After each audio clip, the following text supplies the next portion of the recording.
জিনিসটা করেছি সেটা হচ্ছে আগের বছরে আমাদের বাড়ি ফেলে গেছিল, আমি তার সেইটা নিলাম, ঠিক আছে।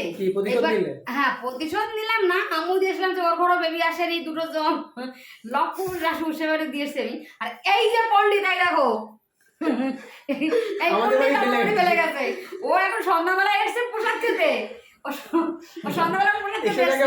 এবার ও যখনই এসছে আমি তখন ওকে আমি ধরেছি যে এটা তোর কাছে কারো কাছে, ও শিকার কোনো মতে খাচ্ছে না যে আমি ফেলেছি।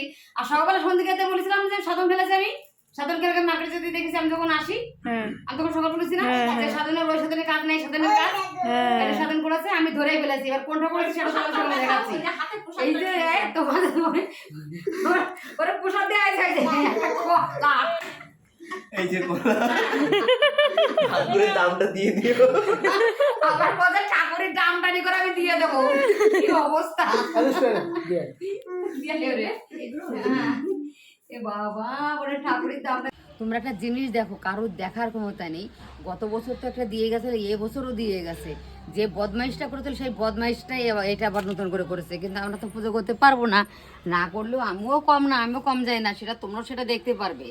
তারপরে আর যত সময় যে ঠাকুরের মূর্তিতে পুজো না হয় তত সময় তো হয় না, এমনি মূর্তিটা তো সবাই ধরতেই পারে। আর এদিকে দেখো কি লিখে গেছে, দেখো কোথায় দিয়ে গেছে, কে দেখবে বলো। আমি তো সারা বাড়ি খুঁজে বেড়াচ্ছি, সঙ্গীত আমাকে বলেছে।